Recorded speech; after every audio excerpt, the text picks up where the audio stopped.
L'arrivée du groupe Volkswagen en Formule 1 se tenait à plusieurs conditions et touchait principalement le règlement moteur. Si Audi a officialisé son engagement de motoriste, ça a un petit peu merdé sur le deal Red Bull et Porsche, et ça du coup on va en reparler mais dans une autre vidéo. Alors on peut ajouter le fait que la Formule 1 s'est aussi fixé l'objectif d'être neutre en carbone en 2030. Cela passe donc forcément par une révision du fameux Power Unit actuel, et qui aujourd'hui reste quand même le moyen de propulsion le plus efficient de la planète. Alors la Formula One Management, la FIA et les équipes ont écrit au Père Noël pour demander un nouveau moteur de Formule 1 pour 2026. Et 2026, même si ça paraît un petit peu loin, vous allez vite comprendre que on dirait que c'est dans 30 minutes pour toutes les équipes de Formule 1.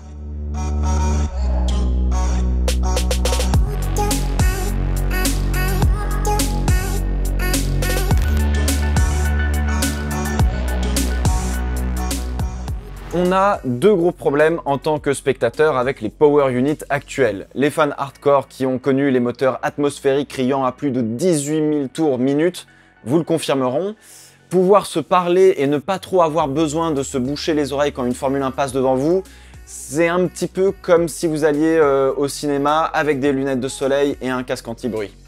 Il manque un petit truc. Didn't get any long runs yesterday. Oh, that sound is just so good, man. I mean, it's the greatest sound. En fait, les Power Units actuels ne procurent pas autant d'émotions que les anciens moteurs. Vos organes internes ne tremblent pas quand une F1 passe, vous n'êtes pas aussi intimidé que vous devriez quand vous voulez vous approcher du bord de la tribune pour en prendre plein la tronche. Vous n'avez pas cette espèce de sentiment de « je vais pas m'approcher, sinon ça va pas bien se passer ». Alors ceci étant dit, est-ce nécessaire de tacher nos sous-vêtements quand on entend ou on voit passer une F1? Peut-être pas quand même. Le son des V6 hybrides est, moi je trouve, plutôt joli, assez agréable même, mais malheureusement pas aussi impressionnant que ça devrait l'être. On peut faire un petit peu mieux. Le deuxième problème, qui finalement n'en est peut-être pas un, car il n'est pas bloquant, ça reste quand même la complexité des Power Units actuels. On est tous paumés sur ces moteurs, comment ils sont faits, comment ils fonctionnent, et c'est ultra dommage parce qu'on a une foule de choses à apprendre, mais on a du mal à faire la passerelle F1 voiture de route. Alors vous me direz, en vrai, pour regarder la Formule 1, est-ce que l'on a besoin de savoir que le MGUH tourne en continu à 125 000 tours minute? Non, non. On a besoin de savoir que la voiture roule grâce à un moteur, que ce moteur est hybride, qu'il récupère de l'énergie d'une certaine manière pour ensuite la réutiliser pour aller plus vite. Ni plus, ni moins. Sauf que, sportivement parlant, les moteurs ont évidemment un impact sur la performance. On utilise le fameux bouton Overtake, on parle de SOC, de K2On, bref, on connaît pas toutes les armes que le pilote a à sa disposition pour pouvoir dépasser un concurrent et du coup, c'est un petit peu dommage, quoi. Ça fait une petite barrière. Pour terminer, cette complexité, notamment avec le fameux MGUH, a découragé plus d'un constructeur à rentrer en Formule 1, et quand on voit les premières années de Honda, clairement ça donne pas forcément envie de se lancer là-dedans. Du coup, quand on a écrit la lettre au Père Noël, là, il y a quelques années, on a mis quoi dedans, vous allez me demander? Le moteur V6 à combustion interne fonctionnera avec un carburant 100% durable développé par Aramco d'ailleurs. Va falloir réduire le coût opérationnel et technique des moteurs parce que ça coûte une blinde. Donner l'envie à de nouveaux motoristes d'entrer en Formule 1 et enfin avoir un moteur qui donne de l'émotion. Entendez par là qu'il doit faire du bruit. Donc ça pareil, je sais pas comment ça va se passer mais c'est ce qu'on aimerait. Et du coup c'était Noël en août dernier là, puisque la nouvelle réglementation 2026 des moteurs de Formule 1 a été publiée. 78 pages que vous pouvez retrouver sur le site de la FIA si jamais vous êtes curieux ou que vous voulez construire votre propre moteur de Formule 1. Bon courage. Alors non, on a clairement autre chose à faire que de tout lire ensemble, mais déjà on va résumer ce qui nous attend en 2026.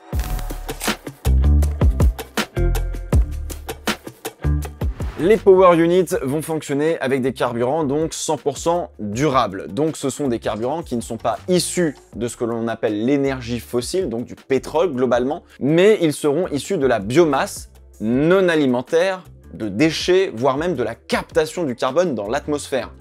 Alors attention, c'est encore en phase expérimentale tout ça. Alors un moteur à combustion interne, du fait de la combustion, rejettera toujours du CO2 dans l'atmosphère. C'est comme ça, c'est la combustion, on ne peut pas faire autrement. En revanche, toute la production pour faire ce carburant sera bien plus propre que ce que l'on a actuellement. Le CO2 rejeté par une F1, il est minime face au CO2 émis par toute la chaîne de production pour pouvoir fabriquer du carburant. La F1 aimerait aussi, mais ce n'est pas encore sûr, on verra ce qu'on peut faire, aimerait pouvoir en fait limiter à 70 kg de carburant embarqué pour faire la distance d'un seul Grand Prix. Donc faire autant de distance aujourd'hui avec moins d'essence. Bon, alors l'avantage c'est d'avoir des voitures aussi qui seront peut-être un petit peu moins lourdes et donc du coup un petit peu plus agiles, peut-être un peu plus de spectacle. Ce carburant, Aramco travaille dessus, il n'est pas encore fait, comme Rome, ça va pas se construire en un jour, mais vous avez les grandes lignes de ce que la F1 aimerait comme carburant. Maintenant, c'est aux ingés de bosser, et peut-être qu'il y en a parmi vous qui vont travailler là-dessus, on sait pas. Honnêtement, là, on est pile poil dans la phase où on veut un truc qui paraît un peu impossible, on va pas se le cacher, mais du coup, on va se donner les moyens de le créer, et ça, c'est juste génial. Et du coup, ça donne quoi en termes de challenge pour les motoristes? Parce que bon, là, on parle de carburant et tout, mais ça donne quoi? J'ai eu la chance de poser la question à Bruno Famin, directeur exécutif d'Alpine à Viry-Châtillon. C'est un gros challenge parce que ça fait partie, je dirais, des 3 points clés qui vont faire la compétitivité en 2026. Le premier, ça va être effectivement de faire une combustion avec ce nouveau carburant 100% sustainable. Où là, on sait que la combustion se passe assez différemment d'un carburant classique, du carburant actuel. Aujourd'hui, on est à 10% de sustainable. On vient de passer de 2021 à 2022 à 10%. Là, on va passer à 100% en 2026. La combustion ne sera pas du tout pareil. Donc, il va falloir complètement réoptimiser le couple chambre de combustion carburant de manière à récupérer le maximum d'énergie, de la quantité d'énergie allouée réglementairement par la FIA. Donc oui, ça change tout en termes de combustion. Le deuxième point de performance, ça va être la batterie, parce que vu la proportion d'énergie électrique qu'il va falloir gérer, plus vite on va charger et décharger la batterie, plus on sera performant. Et le troisième point, celui qu'on évoquait tout à l'heure, c'est au niveau du turbo, de l'optimisation du temps de réponse.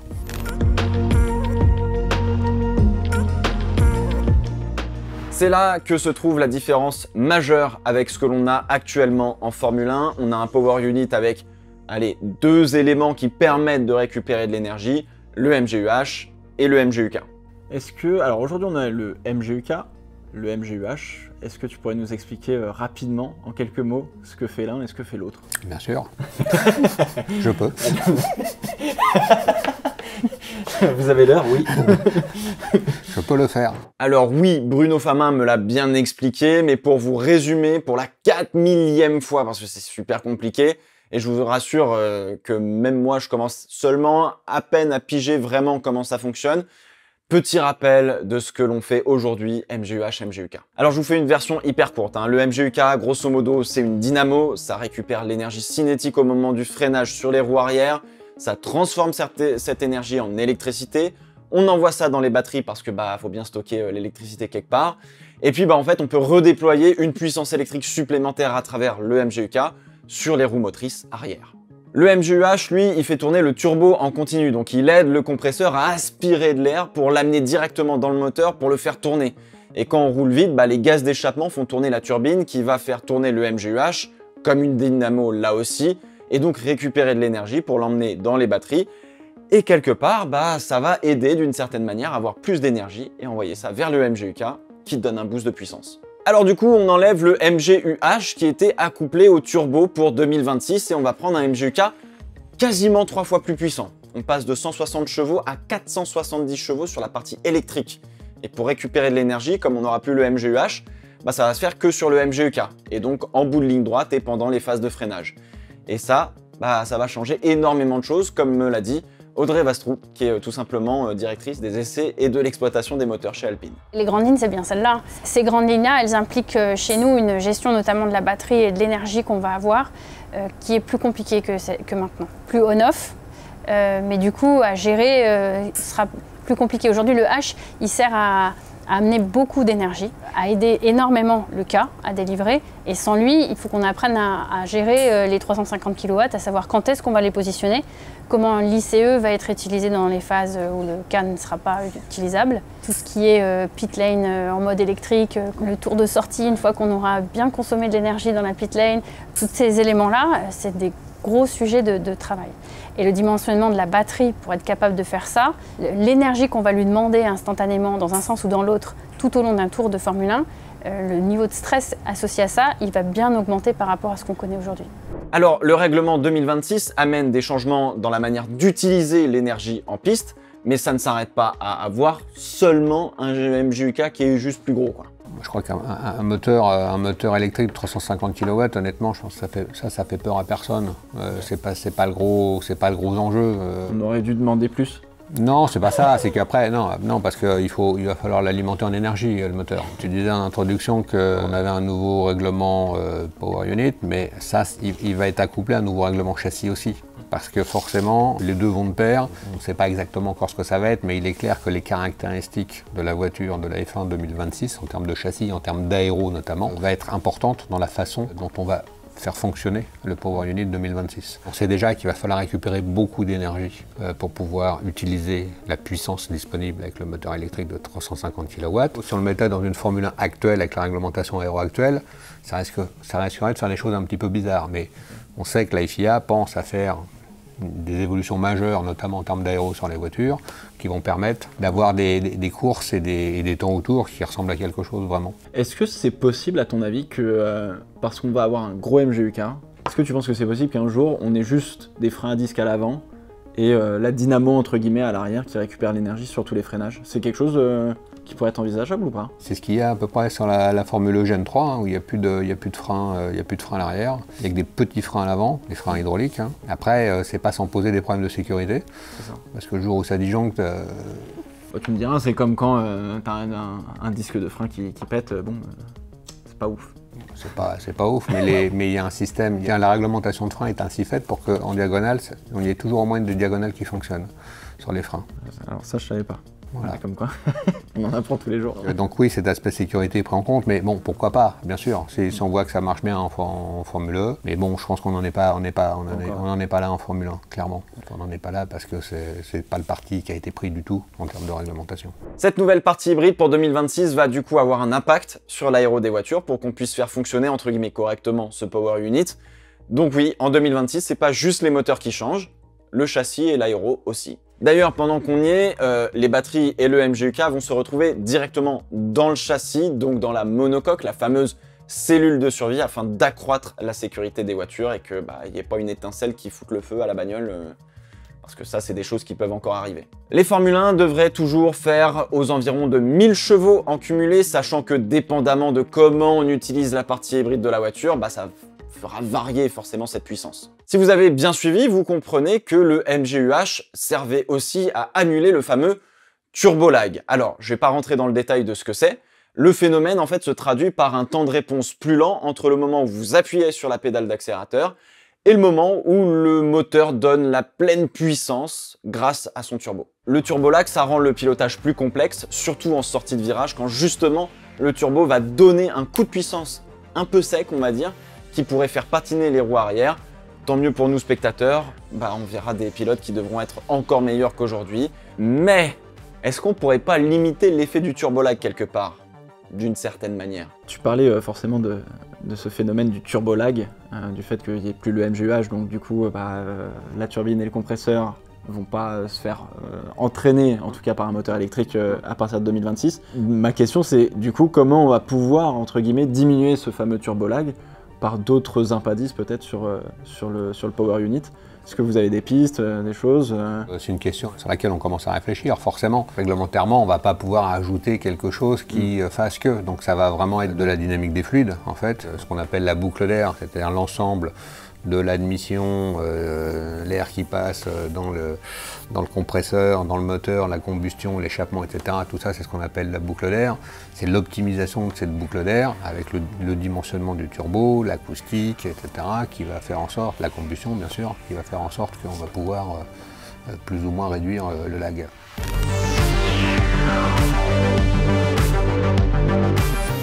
Alors ce règlement 2026 concernant le Power Unit, il n'est pas apparu d'un coup d'un seul, ça fait des mois voire des années que la FIA travaille dessus avec les équipes, et du coup, vous vous en doutez, mais tout le monde est déjà au travail. Ouais. Le travail commence par l'analyse du règlement lui-même. C'est un peu dans les deux sens parce que la FIA, elle travaille avec les motoristes pour rédiger le règlement. Elle ne fait pas ça toute seule dans son coin, évidemment, heureusement. On fait aussi des pré-études pour permettre de rédiger ce règlement et se préparer à le rédiger avec la FIA. Et de faire des recommandations. Donc après, il y a des histoires d'influence entre les différents constructeurs suivant ce qu'on pense qui est mieux pour chacun.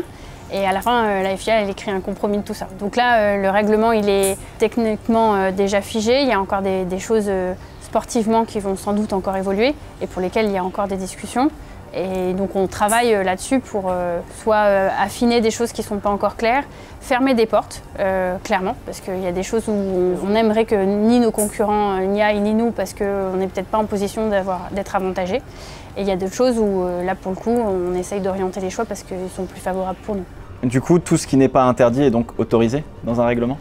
Oui, bien sûr. Vous êtes encore à l'étude de savoir ce qui est un petit peu flou, comment on peut trouver quelque chose qui va faire qu'on va avoir un avantage sur un concurrent. Est-ce que, comme la réglementation 2022 qu'on a eue, surtout pour la partie aéro, est-ce que ce règlement a peu de zones grises? Il en a peu aussi parce que c'est quand même pas une révolution par rapport au règlement actuel. Oui, on a perdu le MJUH, n'empêche que l'architecture va pas être si éloignée que ça. Et il y a beaucoup de choses qui, depuis le début de la réglementation de 2014, ont été resserrées de manière à ce que justement il y ait peu de zones grises. Donc tout ça s'est reconduit. Donc déjà, il n'y a pas des ouvertures de portes qui étaient fermées depuis quelques années. Après, la suppression de la machine H et la nouvelle très grosse machine K laisse potentiellement des ouvertures qu'il faut exploiter forcément. Bon alors très bien, ça bosse déjà, mais forcément, avant de faire rouler ce nouveau moteur, va falloir le tester. Et pour Alpine, ça se fait à Viry-Châtillon. Et concrètement, comment ça se passe de tester un moteur de Formule 1? Du coup, on est dans un endroit qu'on appelle un banc d'essai.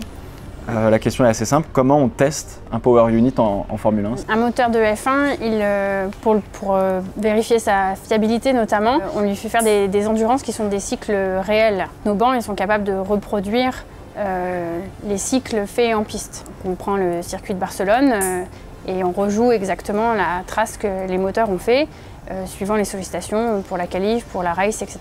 Et ça, on le fait sur la distance que les moteurs doivent parcourir dans une saison. Petite question, est-ce que quand vous reprenez les datas pour refaire le parcours de la course par exemple, si Esteban ou Fernando fait un travers et qu'on sent qu'il y a eu un travers dans le moteur, est-ce que ça le reproduit aussi ou On peut le faire, on peut tout faire. Ok. On va prendre des circuits moyens, des tours moyens forcément, mais on pourrait jouer chacun des tours séparément de la course de Barcelone, si on reste sur cet exemple-là. On pourrait les faire les uns derrière les autres, tous différents, parce que les pilotes ils passent jamais exactement au même endroit.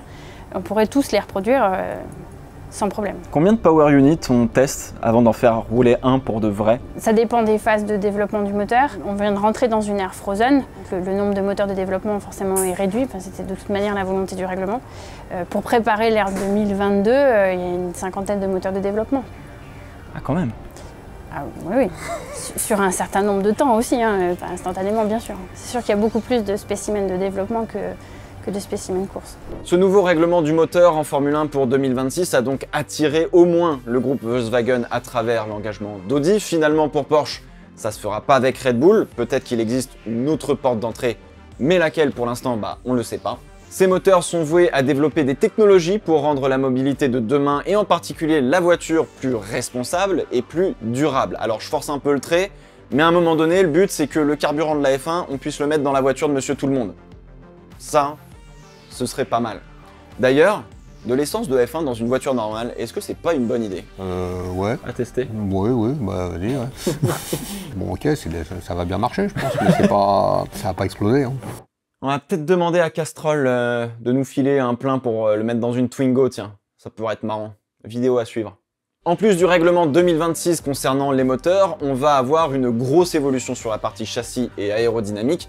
La F1 ne changera pas que de l'intérieur, mais on verra bien des changements visuels.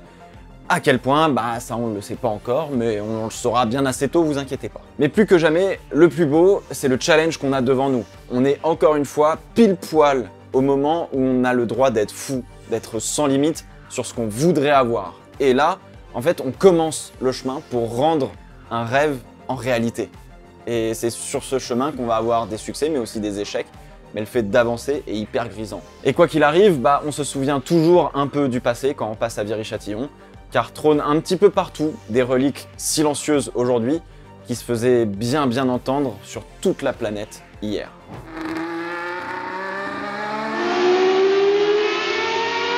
Clairement, le V6 actuel a un rendement vraiment exceptionnel. Pour un ingénieur qui aime les belles technologies, c'est un produit vraiment exceptionnel. Le V10, c'est bestial, c'est différent. C'est une très belle machine, mais beaucoup plus bestiale et moins optimisée, clairement. Le V6 turbo hybride, bien sûr. Ah ouais? Mais moi, je regarde toujours devant. Ah putain, c'est pas mal. Ok.